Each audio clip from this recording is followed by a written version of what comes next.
Assalamualaikum warahmatullahi wabarakatuh. Bagaimana kabarnya anak-anak? Semoga sehat selalu dan dalam lindungan Allah SWT. Masih dengan Ustazah Uswatun Hasanah. Hari ini kita membahas tentang usaha dan daya. Usaha adalah suatu gaya yang dilakukan pada suatu benda dan menyebabkan benda itu bergerak. Semakin besar gaya yang digunakan untuk memindahkan benda, maka semakin besar pula usaha yang dilakukan. Semakin besar perpindahan benda, semakin besar pula usaha yang dilakukan.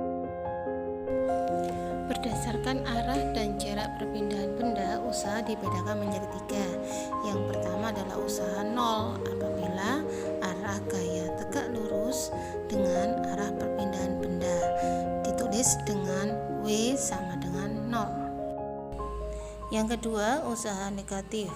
Usaha bernilai negatif apabila sebuah gaya pada suatu benda bergerak berlawanan dengan arah gaya, ditulis dengan W sama dengan min F kali S. Yang ketiga, usaha positif.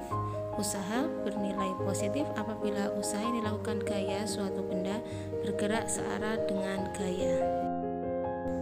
Berikut adalah gambaran tentang usaha positif, usaha nol, dan usaha negatif. Contoh usaha dalam kehidupan sehari-hari, misalkan berjalan maju, menimba air, mendorong mobil, melempar bola, mengangkat ember, dan sebagainya. Bahasan kita yang kedua adalah daya.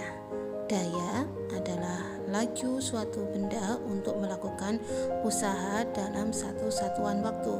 Ditulis P besar sama dengan W besar per T kecil. Contoh soal, sebuah mobil yang mogok didorong oleh beberapa orang dengan gaya sebesar 100 Newton. Jika mobil tersebut berpindah sejauh 4 meter dalam waktu 20 detik, berapakah usaha dan daya dari pendorong tersebut? Pembahasannya diketahui F 100 Newton, S 4 meter, T 20 detik atau 20 sekon. Yang ditanya adalah W usaha dan P adalah daya. W sama dengan F kali S, F nya dimasukkan 100, kemudian S nya dimasukkan 4 meter. 100 kali 4 sebanyak 400 Joule. Untuk mencari P atau daya menggunakan rumus P sama dengan W per T, di mana W sudah diketahui 400 Joule sedangkan T nya 20 sekon. Jadi 400 Joule dibagi dengan 20 sekon, hasilnya adalah 20 watt. Watt adalah satuan dari daya, sedangkan Joule adalah satuan dari usaha. Demikian penjelasan dari Ustazah, semoga bermanfaat bagi kalian semuanya. Tetap semangat, jaga kesehatan. Wassalamualaikum warahmatullahi wabarakatuh.